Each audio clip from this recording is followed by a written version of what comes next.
Muy buenas noches, muchachos. Oye, tenía hace demasiado tiempo ganas de hablar de esta película. Es una que vi hace muchos, muchos años, he visto en diferentes etapas de mi vida y me encantaría conversarla con ustedes. Es un clásico de clásicos de dos europeos caucásicos que se van a una tierra lejana y prometida a llenarse de riqueza, jurando que van a ser reyes, pero terminan siendo tratados como dioses, ni más ni menos. Grande, Tulio y Miguel, sus El aventuras. Dorado. No, pues Juanca, ese es otro gran peliculón, pero hoy día la que nos trae a colación es The Man Who Would Be King de 1975 con el gran Sean Connery y Michael Caine y la dirección de John Huston, ni más ni menos. Y esto es Cine Club. Corre música.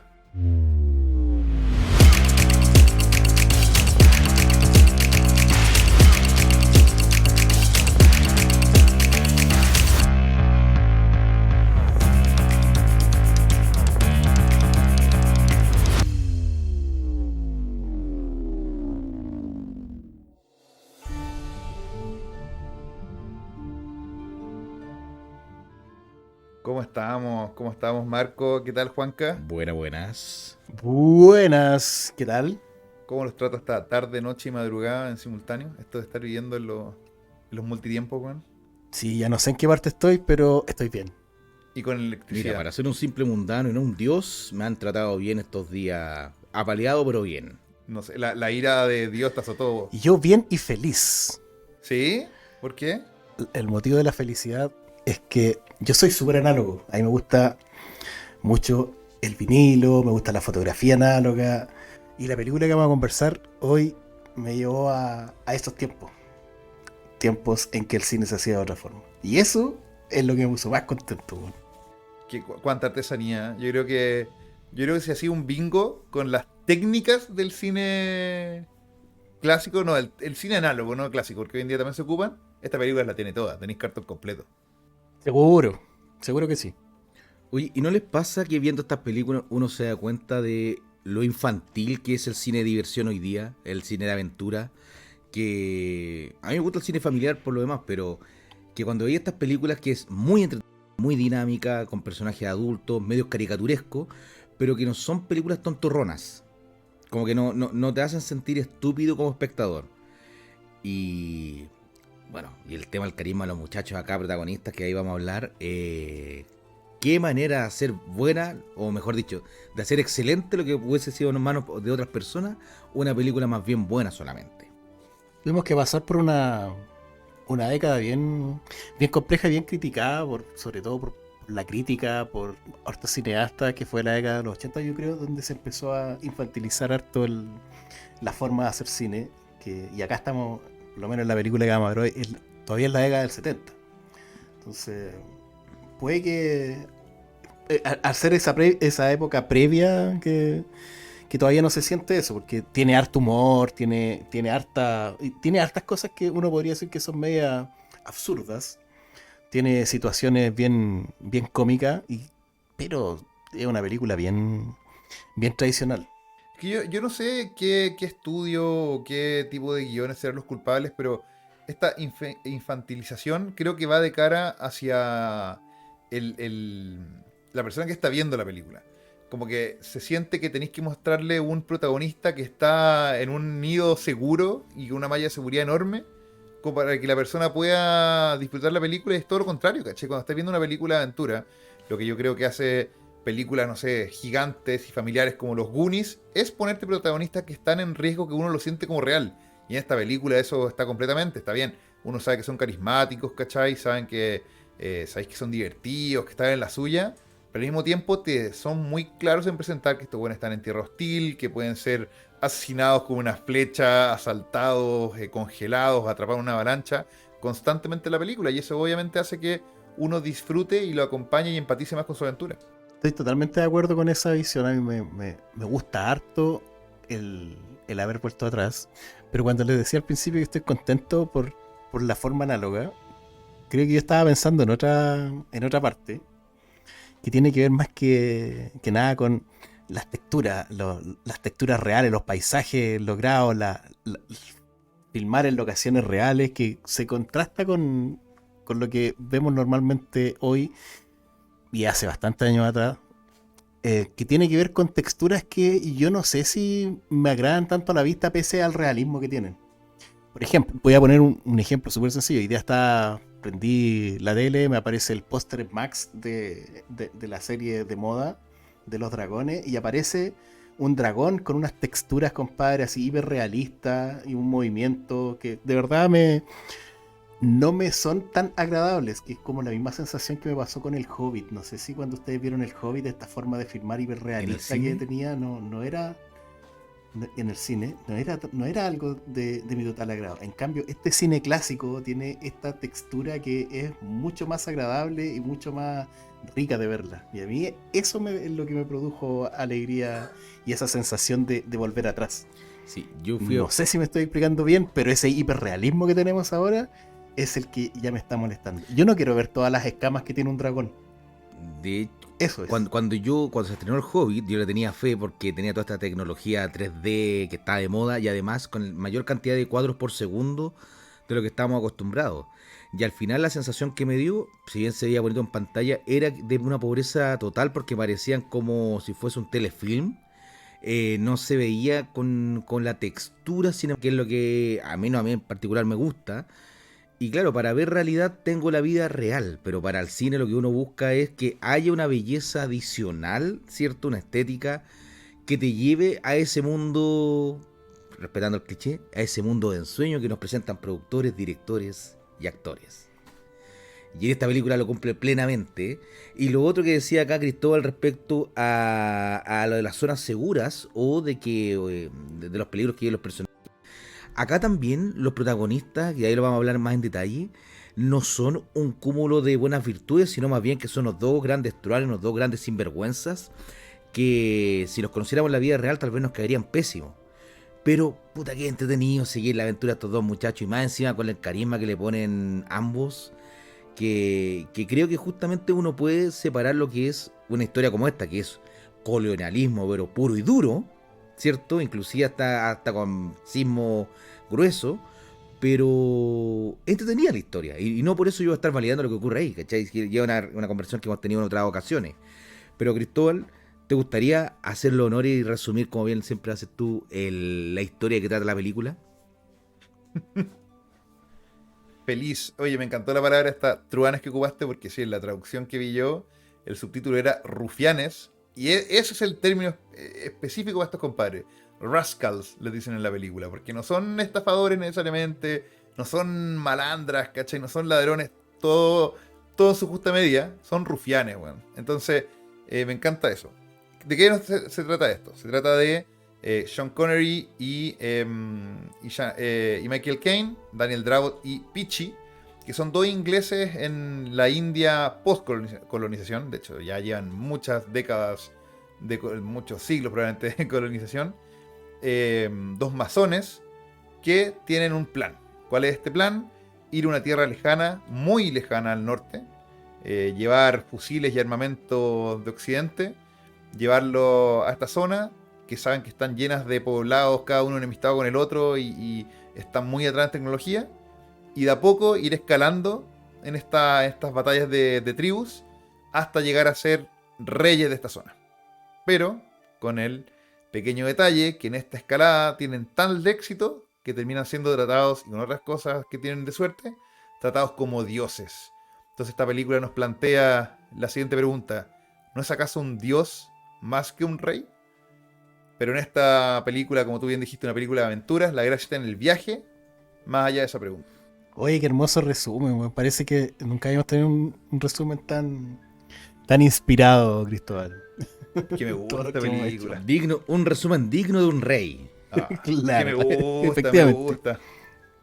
Me gusta esta película, no voy a esconder el cariño que tengo. Esta película tiene, para mí, dos gracias. Una ya la dije, es todo lo que tiene que ver con lo análogo.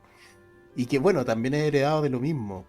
Que el uso de locaciones en reales, ¿cachai? Eso yo lo encuentro impresionante. Y locaciones muy grandes y bonitas, arregladas en algunos casos con efectos prácticos, pero eso hace tiempo que lo estaba extrañando.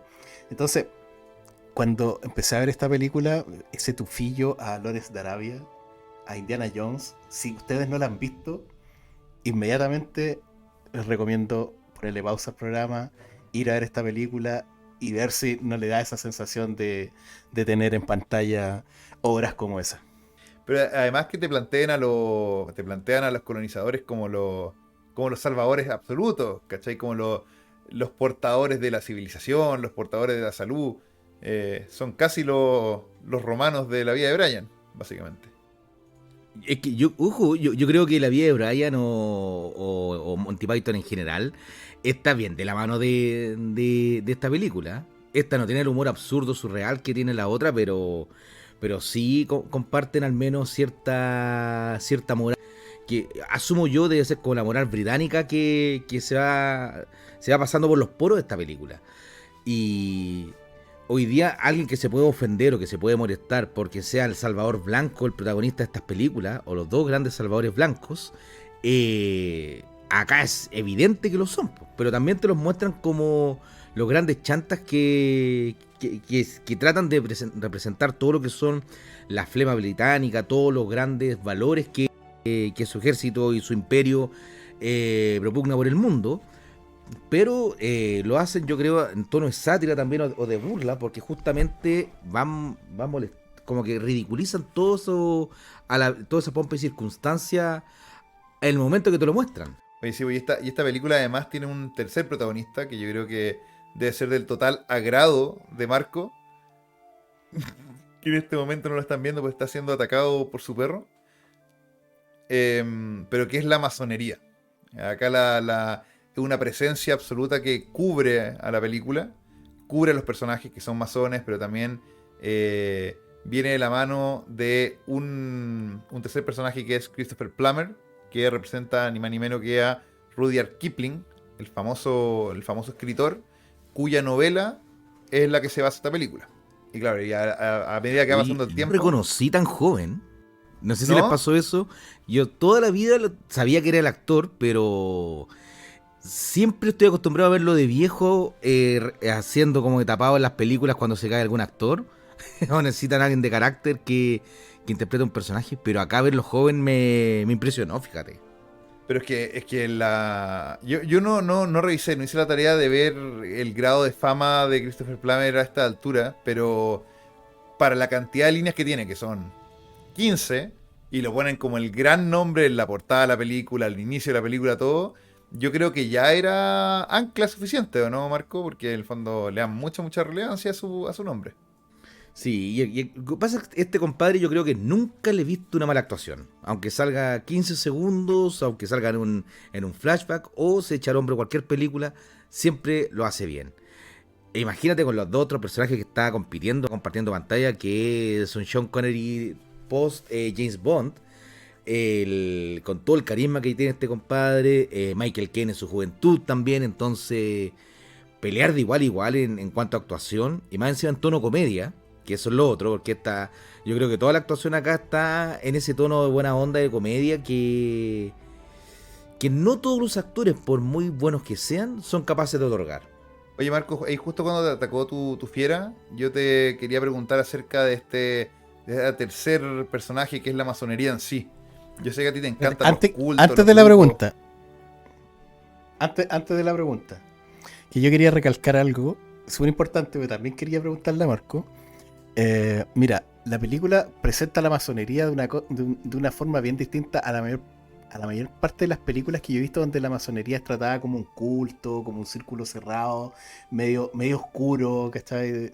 Donde en realidad acá hay otros matices que tienen que ver con la lealtad y cosas que son mucho más, no sé, más cercanas y que no siempre son asociados a la masonería. Entonces ahí quería abrir esa sandía porque no es lo mismo la masonería presentada como un culto medio oscuro, medio cerrado, como lo presentan acá, que tiene que ver más que nada con la lealtad, la amistad y otros valores que son mucho más cercanos. De hecho, el editor del diario se lo dice, le dice como... Yo no entiendo cómo un hombre de tu alcurnia a Rudyard Kipling puede gustarle estos grupitos que andáis saludando a otra gente que nunca haya hablado en tu vida. Mira, y dice, y debieran sacarlo de sus filas, inclusive esto debería ser quedado en el viejo mundo y no en este continente, estas tradiciones antiguas. Uno pudiera hablar de la masonería o las masonerías, porque como toda organización humana hay matices entre una y otras escuelas, si se quiere, pero hasta donde yo tengo entendido, la masonería es una fraternidad, ¿cierto? Esencialmente iniciática, ¿cierto? En donde se busca el perfeccionamiento humano, el perfeccionamiento de la persona y a través de él el perfeccionamiento individual, que esto empiece como a chorrear, si se quiere, o se expanda, se propague al resto de la sociedad. Y dentro de, bueno, están la historia de origen místico, ¿cierto? El templo del rey Salomón y muchas cosas que alimentan de manera muy entretenida todo lo que es la conspiranoia y todo lo que son estos mitos, estas leyendas, bien entretenidas. Pero en la práctica también, como mencionaba, al ser una fraternidad más bien cerrada, ¿cierto? Más bien discreta que secreta, hace de que sus mismos miembros generen cierta camaradería, siempre me cuesta esa palabra, y siempre la ocupo en algún capítulo, en donde se van estrechando lazos y te trata de ayudar unos a otros, ¿cierto? Que es lo que se muestra acá, que es esta hermandad, este compañerismo, este tratar de ayudarse de modo altruista, te conozcas o no te conozcas, porque justamente compartes ciertos ideales y valores que te hicieron ingresar a esa orden. Entonces, eso es un poco lo que te muestran acá. Ahora, dato bien importante es que, perdón, cuando en el siglo XIX estaba toda la época del expansionismo británico, en muchas de las personas, para poder subir en grados militares, tenían que haber sido iniciados y haber participado en algún tipo de logia masónica para poder acceder a ciertos cargos. Porque significaba que eran dignos de confianza y tenían ciertos valores y ciertas virtudes que estaban buscando para esos altos cargos o para poder crecer jerárquicamente. Y como para terminar... Pero ¿y esto era solo Inglaterra? ¿Solo Inglaterra, Marco? No, de hecho hay en varios lugares. Pero ¿qué es lo que ocurre? Esto tenemos que entenderlo como parte de lo que es la era de la ilustración, de la iluminación, el iluminismo, ¿cierto? La era de las luces del siglo XVIII, este nuevo renacimiento intelectual que estaba en Europa, muy fuerte en lo que era Edimburgo, en las laderas del norte, como se le conocía, en donde cuando viene toda esta época racional cartesiana, donde todo lo que era la magia, todo lo que era las creencias religiosas, la época de Darwin, todo eso, la revolución industrial, ¿cierto? Pasaban a ser cuentos de vieja. Pero siempre el hombre como especie necesita el creer alguna cosa o necesita un lado más espiritual. Entonces se empieza a poner de moda todo lo que eran los conocimientos de Oriente. Oriente, entiéndase como la India, Medio Oriente, conocemos hoy día. Todo lo que para los europeos era exótico. Y entonces muchas de las culturas que estaban en ese entonces empiezan como a traer de modo secreto esta información.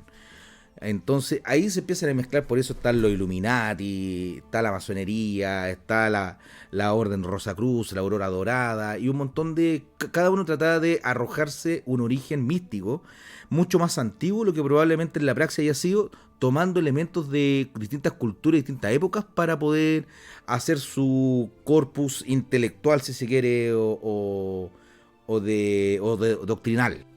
Pero acá te lo muestran así como un pincelado, que es como... yo lo veo más cerca como a los búfalos mojados de los picapiedras, más que cualquier otra cosa. Y tómalo así, este es un club donde se juntan, se deben respeto y se deben ayuda y socorro.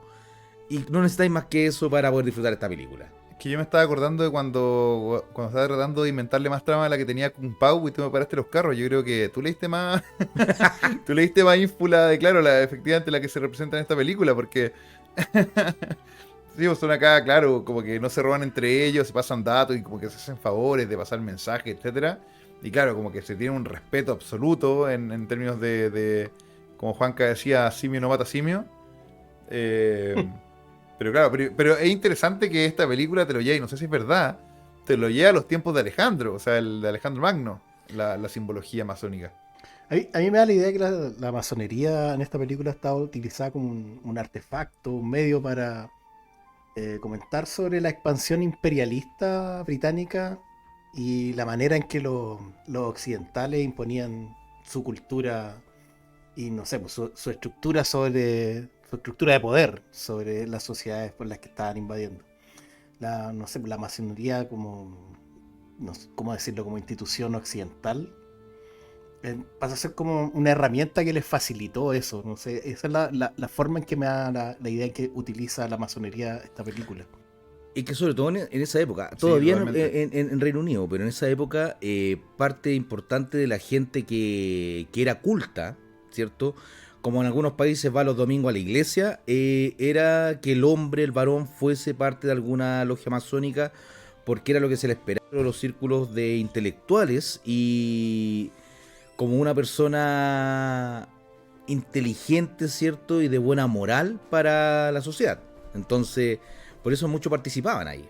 Bueno, pero es que no olvidemos que, como les comentaba, Rudyard Kipling, el autor del libro en el cual se basa la película, que es el mismo nombre, él era masón. Pues. Entonces, claro, esta figura de la masonería como no solamente el motivo de los protagonistas, sino que también una especie de deus ex machina que te puede sacar de los problemas cuando ya no tenés con quién recurrir. Por supuesto, va a estar puesto por un masón de tomo y lomo. Po. Oye, Juanca, de Tinca, tú tenías un par de datos súper interesantes sobre la producción de esta película, sobre el parto que fue para John Huston hacerla. No sé si queréis comentar un poquito de eso antes de lanzarnos como con el grueso de la película.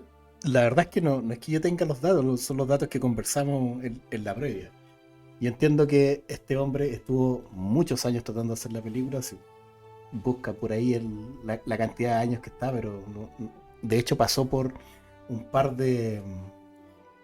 no un par, varias duplas de posibles actores, Clark Gable y Humphrey Bogart, creo que eran Una candidatos. cosa poca, güey. O sea, imagínate. Pero ya piensa, o sea, estamos hablando de que esta película la hizo Sean Connery pero volvimos atrás, o sea, Clark Gable y Humphrey Bogart, o sea, quiere decir que esta película la estaba tratando de hacer hace mucho tiempo. Estamos hablando de los 50.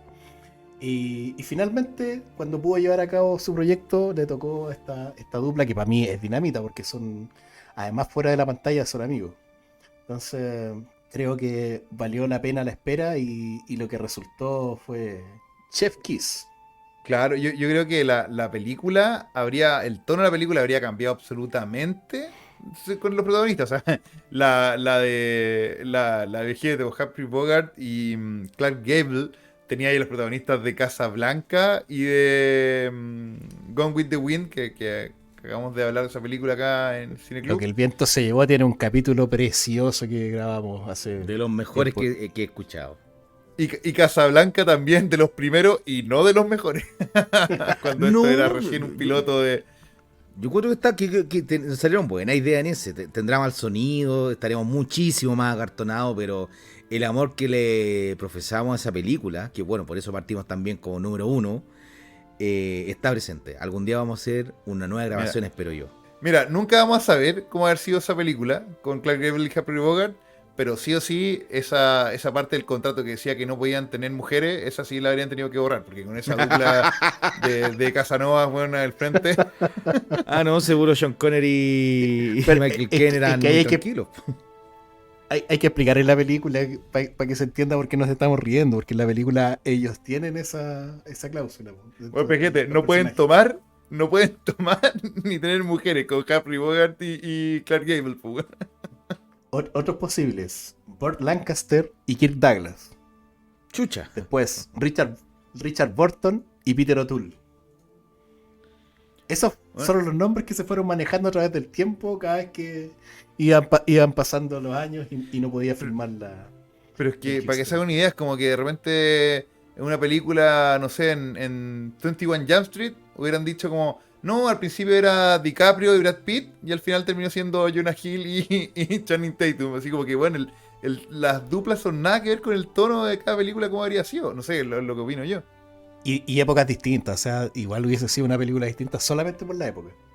Oye, pero yo creo que Y otros colores, inclusive, y otros producción. cuando hablábamos al principio de la película esta, en la búsqueda del dorado, esta película DreamWorks de animación, muy buena también, la historia de la pareja dispareja o esta dupla de compañeros, de amigos, ¿cierto? De hermanos que están buscando, que viven aventuras, es tan clásico, es tan pura aventura que creo que puede pervivir y perdurar y puede hacerse con distintos actores en diversas épocas.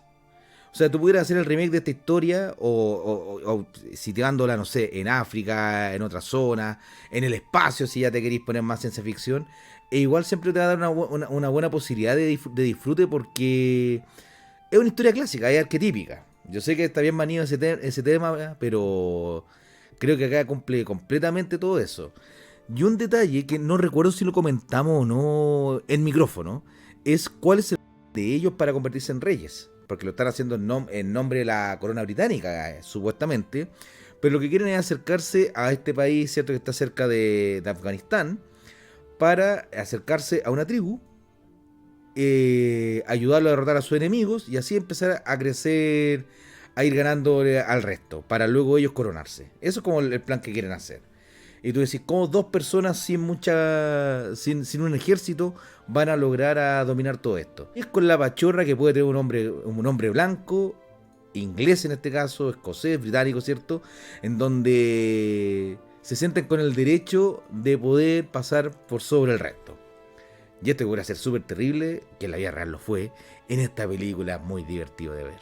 Oye, lo que tú acabas de describir, para cualquier espectador que no ha visto la película, o sea, para cualquier persona que no ha visto la película, puede sonar ridícula la historia y tú decís, bueno, ¿cómo van a desarrollar esto? Bueno, la película, dentro de sí misma, dentro de su propia historia, encuentra que es ridículo lo que van a hacer. O sea, uno de los personajes dice, oye, pero ¿qué estupidez están pensando? O sea, ¿cómo pretenden hacer esto? O sea, la película y la historia en sí lo refleja de gran forma y lo logran súper bien. O sea, tú cada vez que van transcurriendo las situaciones una tras otra, que van llevando a los protagonistas a que logren su objetivo, son súper creíbles. Están súper bien construidas. O sea, no es una burrada lo que están haciendo ni es una ridiculez. Aunque parece serlo al escucharlo de la forma en que lo estamos contando nosotros. No, y es súper interesante que hemos escuchado varias veces esto de que la importancia está en el viaje, no en el final, pero acá el viaje está grabado de una manera épica, y épica en el uso correcto de la palabra, no como una especie, un adjetivo de increíble, sino que el viaje que te muestran es un viaje largo a través de diferentes parajes que tienen que esperar a que haya nieve, a que haya deshielo, a enfrentar pasos fronterizos, a enfrentar tribus en pelea, a enfrentar ladrones. Entonces, la manera en que está narrada y con el humor que está narrado, encuentro que está en un equilibrio perfecto en que la película se hace interesante y se hace rápida, ligerita de ver, a pesar de que esté viendo algo aparentemente eterno. Oye, que a mí en general me molestan mucho las películas, si está mal hecho, es el Deus Ex Machina, que es cuando hay una solución de la nada para poder salvar a los personajes. Como si pareciese una águila gigante a salvar a Gandalf, ¿cachai? Pero en esta película tenemos una súper grosero que es cuando estamos en la travesía, en la nieve, en la cordillera, una cordillera gigante tipo cordillera de los Andes, y hay un acantilado que no puede ser cruzado por un humano. Entonces dicen, qué pena, y una de las partes de los clips que uno pudiera hacer cuando ellos están haciendo el fuego, ¿cierto? Porque si esta es nuestra última jornada, nuestro último día, vamos a morir. Pero todo lo que hemos vivido, todo lo que hemos disfrutado, toda nuestra experiencia, no las cambiaría por nada del mundo, no la cambiaría por ser amigo del rey, no sé, o ser el rey, con tal de tener, si tuviera que olvidar todos los recuerdos de lo que he vivido. Y porque tienen esta amistad súper linda. Y empiezan a acordarse de anécdotas, y empiezan a cagarse la risa a todo volumen, lo que hace que una improbable avalancha, ¿cierto? Ese acantilado, para que ellos logren pasar. Eso en cualquier película yo lo encontraría como un defecto o una flojera de guión ahí como para poder solucionarlo. Pero acá, en la sensación que te va generando la película de divertimento, no encuentro que sea algo negativo, sino más bien que está muy acorde a la moral que tiene esta película. No sé qué le pasa a ustedes con esto, si se lo habían planteado o no.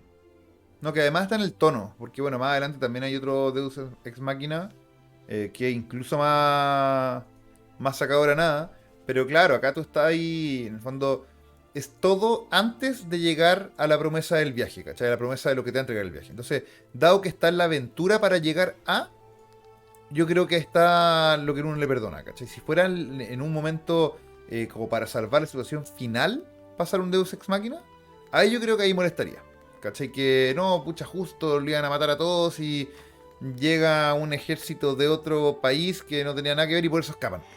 ¿cachai? Pero por ahí ya te habían entregado la película. Yo creo que estas cosas pasen en el viaje es lo que lo hace llevadero. Sí, lo que a mí me gusta de esa parte, de hecho yo tenía anotada esa escena como una de mis escenas favoritas, y no por eso, por cómo se resuelve, sino que es una escena donde los protagonistas reflexionan sobre su vida y la muerte, y es lo que estaba contando Marco. Y esa escena es súper profunda, la encuentro muy realista, muy rica en los diálogos. Puta, el desarrollo de la amistad y compañerismo llega a ese punto como súper álgido. Y lo que sucede después, que en el fondo lo que estaba describiendo Marco, que dadas las anécdotas que están contando y las risas, se puede solucionar el problema, pasa a ser como un dato anecdótico de esa situación. ¿Cachai? Es como casi como un anexo. Pero es tan potente toda esa escena, ¿cachai? Es tan rica, es tan grande, que no la sientes como una situación forzada para resolver el problema en el que estaban metidos. Te hace olvidar que estaban en esa situación. Aparte, la actuación de ellos dos como grandes amigos la logran reflejar muy bien. Que de hecho es una de las anécdotas más adicionales que tiene la película, que ellos desarrollan una gran amistad en la película, pero fuera de la película ellos eran grandes amigos, entonces eso se refleja muy bien. Oye, y volviendo a la escena de la Claro, ya. nieve, disculpa Cristóbal, el, como Sean Connery está ciego por el tema de la luz, ¿cierto? Del reflejo con la nieve, se va guiando a ciegas, ¿cierto? Con los ojos vendados en el camino en blanco junto a Michael Caine, que lo va guiando. Entonces también tiene esa confianza a prueba de balas con su amigo. Que eso es lo otro. Esta película como que no recalca tanto las cosas para caer en la cursilería. Porque yo lo menciono así, es como, hay un amigo que acompaña al otro que está ciego por la nieve y él confía. Suena súper cursi, pero acá no lo es. Y ese equilibrio me gusta, y es como de las cosas que yo recuerdo de el tono que tiene la película, y que luego cuando empezamos a ver qué es lo que empieza a generar todo este asunto con Sean Connery, va haciendo estos conflictos mucho más fuertes. Y yo creo que no podemos hablar de la escena de la nieve sin hablar de los cuadros mate que tiene esta película. Los cuadros mate, para los que no los conocen y nos escuchan, era esta técnica muy usada antiguamente cuando quería hacer grandes producciones, como en grandes paisajes, pero sin usar grandes recursos. Era que pintores muy buenos pintaban la escenografía en un vidrio. Entonces ese vidrio estaba entre la cámara y la escena que estáis grabando. Entonces, por ejemplo, de las escenas famosas son el ejército imperial de Star Wars. Ahí no tenían a 10.000 personas disfrazadas de Stormtrooper, sino que estaban pintadas arriba de la cámara y los actores pasaban como entre medio del pasillo. Entonces esta película tiene bastantes de eso. Yo nunca la había visto en tan buena calidad como la vi esta vez. Hay otra escena famosa que la encuentro genial. Chaplin patinando en un segundo piso. Oh, esa es En la impresionante. biblioteca. Claro, la gente decía, ¿cómo grabaron eso? Porque Chaplin termina a patinar justo en el borde de un precipicio, básicamente. Y era justamente eso. Y en esta película lo usan. Bello arte. Sí, bueno, y como comentaba, yo es primera vez que veo esta película en tan buena calidad. La he visto varias veces en mi vida, pero nunca en. No sé si era 4K la versión que vi, pero era muy, muy buena. Y ahí se veían, pero uno se los perdona porque se ven tan lindo igual esta cuestión, estas técnicas, tanto amor que está en el arte del cine al hacer esas obras preciosas, que a pesar de que se notan, pero tampoco se notan burdos, no crean que estoy diciendo que se No el veía Chapulín charcha. Colorado. No, pero se notaba que había, pues, se nota que estaban pasando por un lugar diferente. Pero aparte, no solamente uno agradece lo bien que están hechos, sino que el ingenio. Porque si no, puta, ¿cómo así unos gallos pasando por un puente, estamos hablando del 75, por un puente de nieve que en verdad parece como que se va a caer en cualquier segundo? No podía ocupar extras, no podía esperar a que llegue la época de invierno para que se forme eso. Usa eso, entonces lo encuentro súper... me encanta ver ese tipo de ingenio en las obras de cine. Bueno, además las pinturas mate en esta película están utilizadas o sea, no solamente para los paisajes amplios, sino que también en esos paisajes amplios, por ejemplo, colocar los castillos o cosas que ya no pertenecían a la época. O para adornar o para darle mayor realce a las construcciones, ¿cachai? Y hay algunas pinturas mate que no se notan. Hay otras que son evidentemente... no sé si falsas, pero muy, muy notorias, pero hay unas que tú no te das cuenta que son pintura mate. No, y es interesante verla, muchas veces muchas películas tienen mezclas de técnica, entonces cuando ocupáis esa, más otro stop motion, más otras diferentes cosas, como no sé, la King Kong original, se ve tan lindo, aunque se vea falso, que uno agradece siempre. Es que ahí tenéis técnica y artistas, artesanos trabajando en este tipo de cosas y planificando, organizando con el sentido cinematográfico. Yo no soy para nada extractor de los efectos especiales por computador. Ustedes saben que Matrix es una de mis películas favoritas y hasta el día de hoy me encantan esos efectos. Pero se nota la diferencia en cuando se hace algo por cumplir para salir del paso a cuando es un valor agregado al utilizarlo. Y otra de las cosas acá que se utiliza muy bien es el elenco actoral, aparte de esto de dúo protagonista, a Kipling, y nos incluimos ahí como el tercero, pero todos los secundarios que aparecen, el traductor que tiene cara de chileno, hay actores chilenos que yo he visto con esos rasgos, el compadre que es como supuestamente como el rey, uno pelado que le faltan dientes, que el weón nunca sabe lo que está diciendo salvo por lo que comenta el traductor, ¿cierto? Pero es tan histriónico como de payasesco, bufonesco en los gestos que pone, la mirada, cómo reacciona a todo, que es para cagarse la risa. O sea, es uno de los personajes y te suma en la película, te hace un aporte mucho más cómico porque está en otro tono también, está en el tono más grueso, más de caricatura. Oye, al principio de esta película, bueno, como no vamos a verla cronológicamente ni mucho menos, pero al principio de esta película nunca me había cuestionado lo siguiente, que es que, bueno, el motivo en el que inicia todo es que Peachy, el personaje de Michael Caine, le roba un reloj a una persona en la estación de tren y resulta que cuando ve el reloj tiene una simbología masona y como él es masón, se ve obligado a devolverla. Entonces vuelve al tren, empieza a conversar con la persona que resulta ser Rudyard Kipling. Después de un par de escenas muy muy graciosas que representan muy bien la visión que tenían los colonizadores ingleses sobre su pueblo Sí, colonizado. que tenían. Tenían tiempo pasado, ¿no? No, ese pobre hindú que tiran del tren para abajo. Pero claro, esto, ¿qué es lo que pasa? Resulta que como Rudyard Kipling va camino a cierta ciudad, le dice, ah, mira, ahí está un amigo mío, que es el personaje de Sean Connery. Y cuando vuelve, cuando Rudyard Kipling le cuenta a Sean Connery de que lo está buscando Peachy, parte todo este viaje supuestamente de que va a la frontera a sobornar a un... ¿Cuál era el nombre? A un rajá de por ahí. Ya, ahí Peachy sabía lo que estaba haciendo. Porque es muy divertido. Oye, ¿qué van a hacer? No, nos vamos a hacer pasar por un editor del diario. Y resulta que Rudyard Kipling era el editor del diario. Entonces, ahí Peachy le mandó un mensaje como escondido. ¿O se fue mala cueva que descubrieran que Rudyard Kipling era? Porque aparentemente es lo que lleva toda la película, ¿cachai? Entonces pareciera como que está planificado, pero no te lo dicen. Para mí es una coincidencia feliz nomás. ¿Tú decís que si perdonamos a Avalanchas por risa, podemos perdonar eso? No, pero yo lo encuentro genial, lo encuentro divertido, lo encuentro un... No estoy diciendo que sea una falla de guión. De hecho, me encanta esa parte. Sí, bueno, yo por lo menos no creo que sea. Me parece que no es una coincidencia, yo creo que era a propósito. Yo estaba pensando en otra cosa, que mientras tú estabas conversando eso de esa o coincidencia, o si es cierto. Mira, yo voy a confesar, yo no había visto esta película hasta esta pasada, cuando ustedes la propusieron, y dije, ya la voy a ver y la vamos a comentar. Y estoy aquí como tercera patita en esta conversación. Así que soy el novato. Pero me puse a mirar, después de haber visto la película, y dije, bueno, esta película es la raja. ¿Qué pasó con ella en su época? Esta película es de 1975.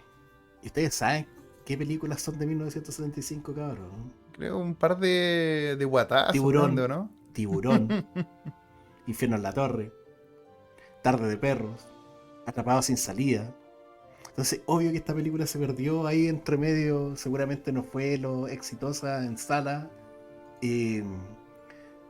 pero para toda la gente que ama el cine de los 70 y se ha perdido esta película como yo no puedo dejar de recomendarla porque es de un nivel que yo no me esperaba. De verdad que me esperaba otra cosa otra cosa menor. Eso es lo que esperaba. Y qué lata que este tipo de cosas se den, porque el director, bueno, Joe Huston, más de 20 años se demoró en poder sacar esta película adelante. Y creo que es más normal que se dé a que no, a que sean guatazos, entre comillas, de taquilla. O sea, John Huston es director, no sé, del Halcón Maltés, del Tesoro de Sierra Madre, de las más famosas. Moby Dick. Tiene un montón de películas famosísimas. Y justo esta, que era como su proyecto regalón, es una de las que guatea. Entonces, ¿qué lata va a un director debe ser que estas cuestiones te pasen? Más allá del éxito momentáneo, esta película perdura, porque para muchas personas esta sigue siendo un clásico. Por eso estamos conversando de esta, ¿cuánto? 49 años después. Y creo, y una de las cosas que me gustaría hacer hincapié fuertemente, sobre todo a quien no la ha visto, es que esta película, a pesar de estar en el 2024, es igual divertida y es muy rápida. Porque siempre tenemos el miedo que las películas antiguas, que pueden ser lentas, acá para nada. De hecho, esta película siento que en cualquier otra manos, si la hicieran ahora, duraría 3 horas y media para contarte todo el viaje épico. Y acá en menos de 2 horas te hacen todo el recorrido completo. No, en 2 horas 8 minutos contando los créditos. Yo creo que eso tiene mucho que ver con la pareja protagónica. Como comentamos antes un poco en chiste, pero ahora tocándolo un poco en serio. Con otro dúo, esta película habría tenido otro tono que habría llevado a una película más larga y más seria. O sea, sin ir más lejos con este... ¿Era Kirk Douglas con quién más, Juanca? ¿Una de las parejas posibles? Era Kirk Douglas con Ben Lancaster. Esa película habría sido mucho más como docta. No, me imagino una película más cercana a Spartacus, no solamente por Kirk Douglas, sino que por la pareja completa. Yo creo que esa película habría sido más enfocada, habría sido más de repente a lo mejor más un Ben-Hur, me imagino, así una cuestión mucho más larga y representando planos del viaje en la montaña con grandes bandas sonoras de fondo y timbales, caché, como que no me imagino una película ligerita con Sería otra más dupla que no haya solemne. sido esta. Mucho más solemne. Y acá estos personajes, yo creo que estos dos actores hubiesen podido hacer un tono solemne. Y de hecho, que va a traer imágenes clásicas a esta película cuando se van a presentar con el compadre, van de punta en blanco con los sombreros marchando, doblando por la izquierda y haciendo toda esta pompa y circunstancia que es ridícula. Dan todo el gesto que hacen ellos, el mismo el contrato, todo como si fuese algo serio, pero es la pomposidad con la que lo hace que lo vuelve ridículo. Y más para los años 70 y más para el año 2024. Me hubiese encantado haberla visto con la versión con Humphrey Bogart, pero a Bogart no me lo imagino haciendo tanta comedia. Me lo hubiese visto como un personaje más dramático también. Pero esta es la película que tenemos y vaya elenco. Y siempre pienso que Michael Caine declinó haber sido James Bond.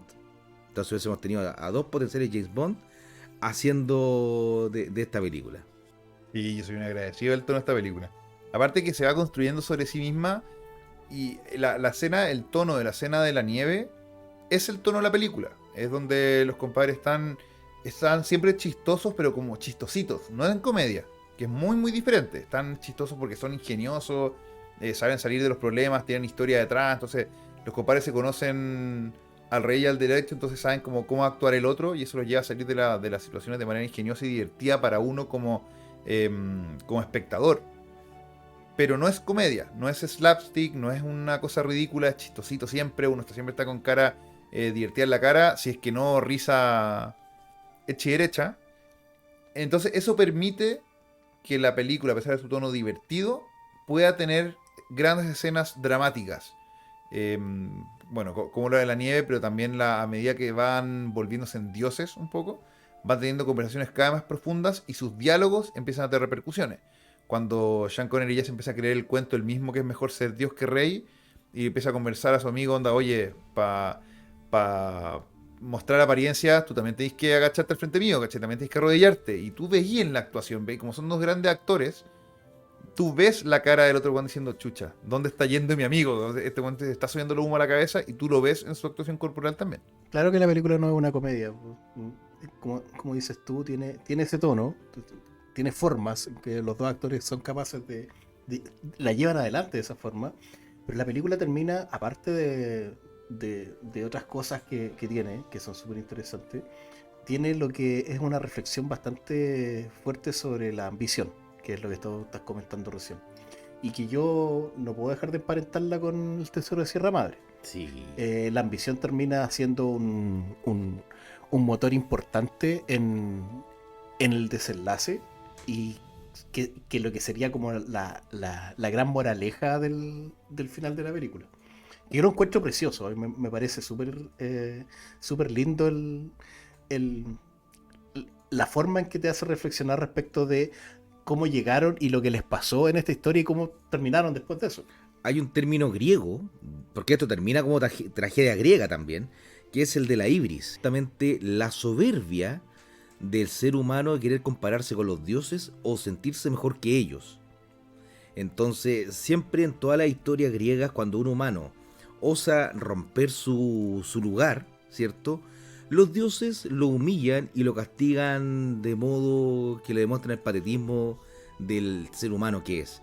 Entonces, es lo que le pasa también a este personaje que, queriendo ser un rey, osa ser un dios, osa compararse con los dioses, ¿cierto?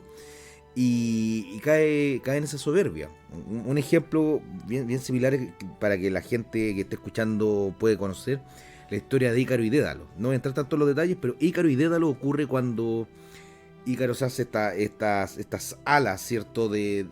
Con plumas de ave, y para arrancarse de la isla tenía que volar justo en el justo medio, en el equilibrio. Ni muy abajo, que la humedad del agua mojara las plumas para que le hiciera pesar en el mar, ni muy arriba para acercarse al sol, para que el sol no le derritiera la cera y después se despegara las plumas para caer y morir. ¿Qué es lo que le termina ocurriendo a Ícaro? Que por querer acercarse al sol como un dios, termina fulminantemente muerto ahí en el mar. Es lo que le pasa a este compadre. Entonces está esa lectura también moralizante o aleccionadora respecto a no nos igualemos a los dioses. Los humanos tenemos ciertas virtudes, los dioses tienen otras virtudes, no querramos competir con ellos porque siempre vamos a perder. Y una de las cosas también que acá se va notando como esa locura casi, o ese ego desmedido que le empieza a crecer al personaje interpretado por Sean Connery, hasta el desenlace que no sé si lo queremos comentar hoy día, ahora, o lo dejamos en spoiler, pero no quiero dejar pasar también el tema del puente y cómo Lucas y Spielberg profitaron de esto. Y eso también, esto tiene un tufillo Indiana Jones que me encanta, me encanta. Claro, esto es un tono más adulto, pero... No, pero Marco, estas películas son spoiler total. De hecho, ni siquiera hemos contado la película. Hemos pasado directamente a las escenas, hemos dicho cuáles son los motores que guían la película, hemos descrito de escena a destajo, así que dale, no, cuente lo interesante. Oh, el hecho que termine muerto, ¿cierto? Este personaje, a Cristóbal le va a dar el pase para que comente cómo muere y en qué circunstancias, pero que aún así termina acompañando siempre a su amigo. O sea, hasta el final de los días, ambos amigos van a estar acompañándose y como nos muestran tan fraternalmente en esta película.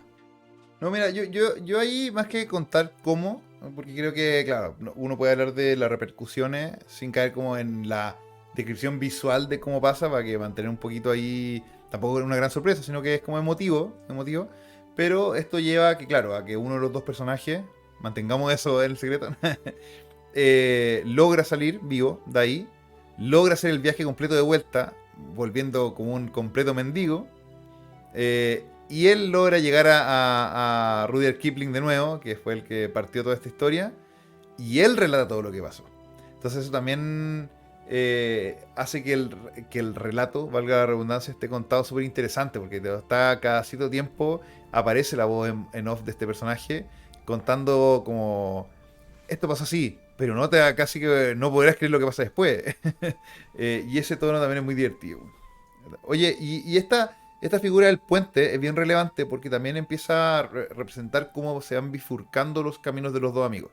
Porque claro, hay un momento donde Pichi, en el fondo, como ya no se acabaron las guerras, ya lograron ser dioses, no tiene mucho que hacer, pues, porque la obra que estaban haciendo ellos dos eran que uno era como un loco, que después terminó siendo Dios, por supuesto, un Dios, pero el otro era un poco su representante, era el que, como el otro no hablaba el idioma en teoría, el otro hablaba por él, y se terminó transformando en su general, pero cuando se acabaron las guerras se quedó sin pega, po.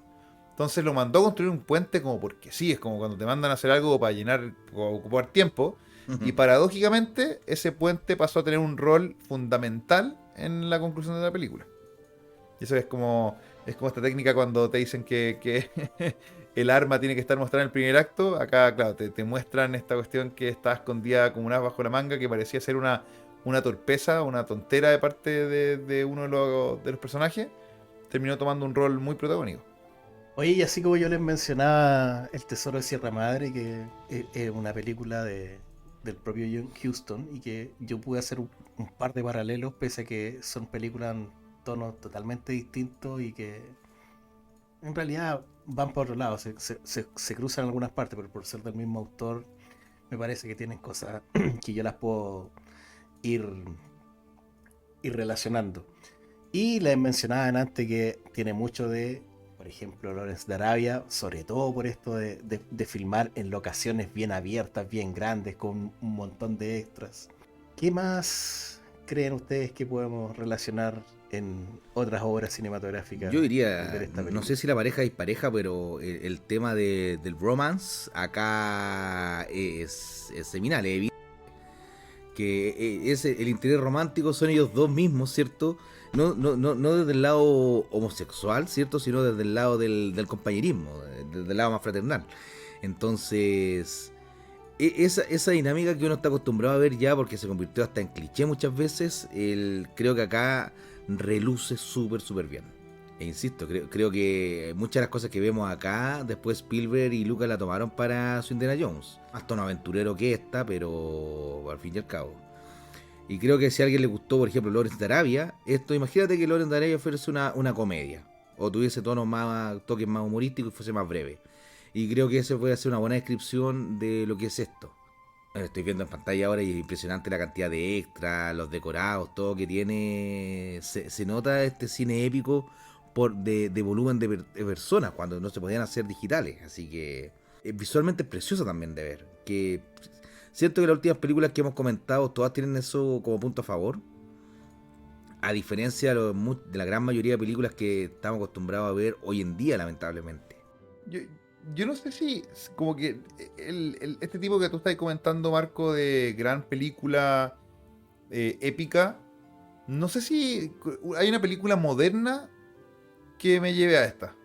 ¿Cachai? No sé si hay una donde el viaje tenga tanto protagonismo. O sea, me puede que haya una ahí en mente, pero ¿cuál se le ocurre a ustedes como película moderna que se asemeje a este estilo? Oye, sí, Yo verdad película, creo que se ha lo perdido. más flojo sería decirte El Señor de los Anillos, pero ya han pasado 25 años, entonces, o casi 25 años, entonces tampoco es como moderno, moderno. Pero no sé, porque incluso Eh, esa, como que va. La película, no el libro. Te va dando. Te va dando dulces de vez en cuando, ¿cachai? Que el viaje va logrando como checkpoints, ¿cachai? No solamente el viaje hasta que termina. De hecho, si te vayas a la primera, tiene puntos mucho sí, más altos que la conclusión. Sí, yo creo que es un cine que se quedó en esa época. Yo creo que vino, como decía Marco, George Lucas, Spielberg, a hacer sus Indiana Jones, sus Star Wars, y después de eso no tuvimos este tipo de desarrollo y de epicidad en las ¿sabéis aventuras qué? de... Yo una vez lo comenté cuando hicimos unas recomendaciones, que recomendé un capítulo de Hora de Aventura que dura 10 minutos y que se llama Little Brother, hermano pequeño, en donde te cuentan una historia que a mi criterio es igual de épica en tono infantil, ¿cierto? A lo que estamos viendo acá. Entonces yo volvería a recomendar eso de la sexta temporada, no me acuerdo si es la sexta temporada, pero recomendaría completamente ese capítulo. 10 minutos y tienes una historia épica de las grandes. Yo no me voy a cansar de recomendar ese. Oye, pero mira, nosotros tenemos un espacio para comentarios y ustedes pueden colocar la película que ustedes consideran que sí cumple. Porque seguramente ustedes están escuchando y están gritando ahí, esa película. Y nosotros no estamos escuchando, así que comenten. De hecho, y si se nos pasa harto, yo feliz la veo. Porque este tipo de cine siempre se agradece, en verdad. Porque, por ejemplo, la que hablábamos al principio en tono de chiste, que yo la recomiendo mucho, El Dorado, la versión dibujo animado de esta película, no se parece solamente porque sí, es porque ambas, el Dorado no está basado en esta película, sino que se basa en el libro de Rudyard Kipling. Entonces, por supuesto, está mucho más infantilizada. No, más que infantilizada, está hecha más a tono familiar, más tono todo espectador, por supuesto. Tiene cosas geniales, a mí me encanta, como decía. Pero esto que hablamos de el foco en el viaje, no lo tiene. Ahí te muestran el par de rufianes pasándolo bien, se pierden en el mar a la deriva y por ex máquina llegan al Dorado, ¿cachai? No te muestran ningún tipo de viaje. Entonces, en este punto no es referencia. Tiene puntos muy buenos, muy altos y muy comparables, pero ese no. ¿Sabes quién creo que nos va a echar una mano con esto en los comentarios? Y lo pido acá cuando nos escuche a nuestro amigazo auditor Álvaro Orozco, que por lo que he cachado sabe harto de películas, así que Álvaro, Cineclub te necesita, danos recomendaciones de películas que tengan menos de 25 años, que tengan este nivel de epicidad. Oye, y le debemos un par de películas a Álvaro. Le debemos un par de cosas que le comprometimos. Así que tenemos que juntarnos a Sí. conversar eso. Yo te estaba pensando en el último de los Mohicanos, pero es otro tono de película, weón. Pero igual tiene un enfoque de aventura, historia, Pero ahí ya te fuiste a exploración, los 90. exploración cultural. Pero estábamos pensando en películas ¿Está bien? posteriores, pues. ¿Ya Avatar no cuenta? La película favorita de Jorge. Los Goonies, podría ser. A ver, no la comenté antes. ¿Del 10 años después? Sí, ¿o no? pero viste Goonies de que 85, volvimos a los creadores. Amblin. bueno. Volvemos siempre a Amblin ahí. Claro. ¿No? Yo me voy a quedar con esa tarea ahí y buscando para ver qué les puedo ofrecer. Estoy seguro que los asiáticos deben estar haciendo, desde la gente de la India, los japoneses, los coreanos, deben estar haciendo un montón de cine de este estilo y que tal vez no estemos pasando por alto. Seguro. ¿Algo más? Ya. No, nada. No, nada más. Ya. Vean también, tráiganme la cabeza Alfredo García San Peckinpah, a ver si les gusta. ¿Y de dónde sacaste eso? De la misma bolsa donde está la cabeza de Sean Connery en la película. No, yo no sé si va a quedar esto de ahí, pero... No, a ver, está bien. Oye, no, muchas gracias por acompañarnos en la conversación de hoy día. Es un peliculón. No me voy a cansar de recomendarlo en mi vida, siempre que puedo. Lamentablemente el streaming no ha sido muy simpático en esta película. Nunca la he encontrado en streaming. Así que tienen que encontrarla ahí en aguas internacionales, comprarla. Yo la tengo en formato físico, pero nunca sacaba su empaque. Son cosas que uno hace en verdad, una de esas idioteces. Que la tengo en formato físico, pero igual tiendo a verla en algún sitio online o aguas internacionales. Creo que los británicos estarían muy contentos de que uno viese esta película en aguas internacionales para hacerle honor a toda la piratería que estos muchachos quitaron suyo. Claro, claro, la Criterion de esta película tiene que estar pirata, solamente va a honrarla. Oye, no, muchas gracias Juanca, Marco, en esta día, noche y mañana. Eh, yo no tengo nada más que decir, ya lo comenté todo, Chaito. recomendarla, véanla, consum varias veces, y eso sería de mi parte. Buena película. Yo la disfruté Bye, bye. mucho, así que me despido feliz de haber visto esta película y haberla comentado con ustedes. Chao, chao. Chao, chao.